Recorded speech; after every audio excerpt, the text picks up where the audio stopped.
now. Of course, we'll tell you more about the Moody's report on the global oil market. Now, the ratings firm is reducing its near-term oil price assumptions for West Texas Intermediate and Brent, the main international crude benchmark, as a deeper economic recession in the U.S. and other leading economies further reduces demand for oil products before an economic recovery in 2021.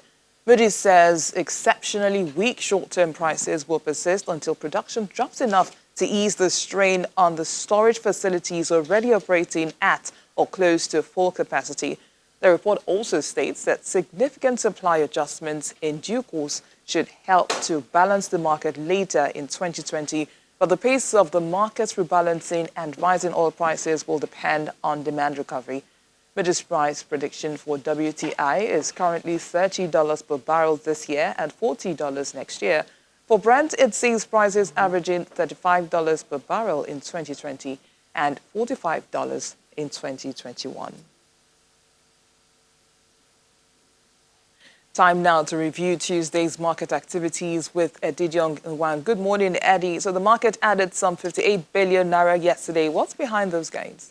Good morning, BC. Well, the stock market sustained the positive sentiment seen in the previous trading session, and that was largely driven by the banking sector. On the back of the CRR debit refund by the central bank, the all-share index closed positive by almost 0.5% to 22,727.87 points, while the equity cap added 58 billion naira, and we saw that at 11.844 trillion naira. Now, that brought the month-to-date gain to 6.7%, as the year-to-date losses moderated to minus 15.3%.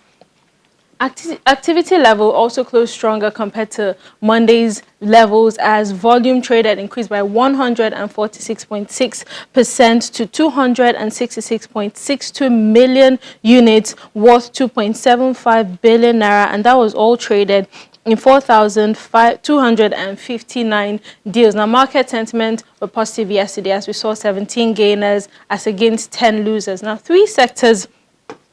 Three sectors closed positive yesterday, with the banking index up 2.8%, and that was due to gains from GT Bank, FBN Holdings, and some other lenders.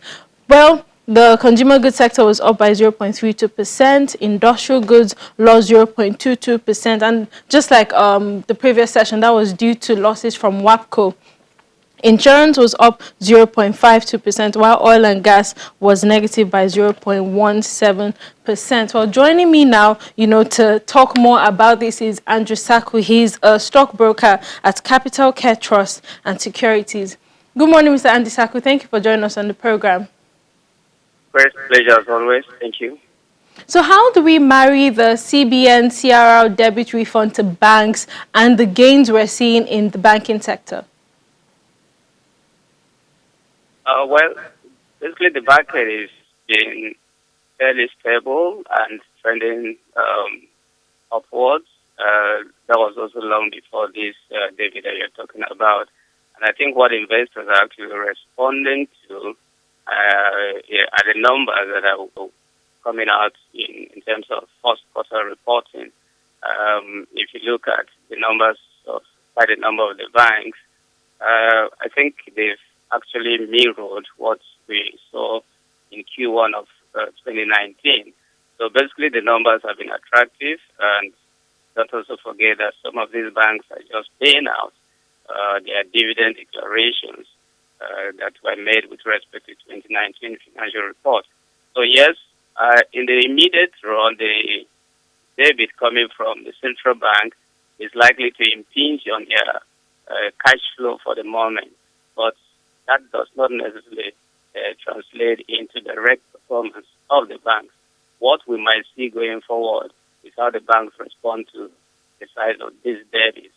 Not also forget that each bank has its own size of that debit, and it's not going to have a generic effect.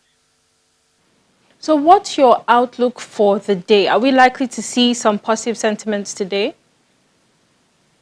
At the moment, the market is trading in a positive territory. We have, as we speak, a good number of gainers, much more than the losers. And we've got a few banks already on the upward ticker. We've got First Bank, we've got UBA, we've got Zenith, all trending upwards. The only laggard in that space is Fidelity as we speak. The market is actually uptick at the moment, 30 basis points up.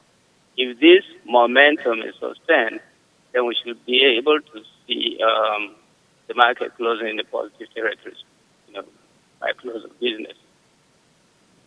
Mr. Andrew Saku, a stockbroker at Capital Care Trust and Securities. Thank you for joining us on the program.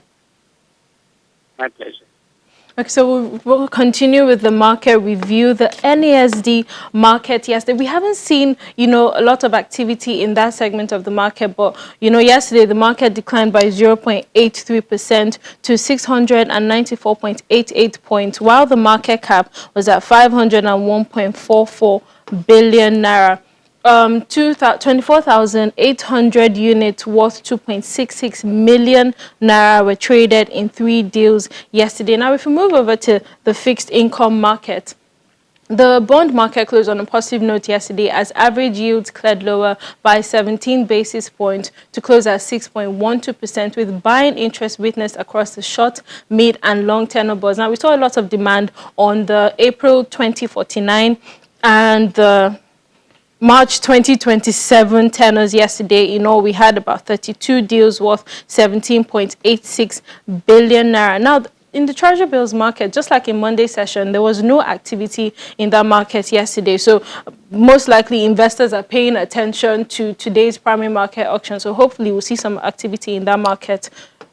The OMO market yesterday, yields declined by 12 basis points to 9.79% from 9.91%. Buying interest was also seen across board, with demand seen on the March 2021 and the May 2020 tenor bond. We saw about 29 deals worth 38.7 billion naira BC. Many thanks, Eddie, and we'll see what direction the markets will swing today.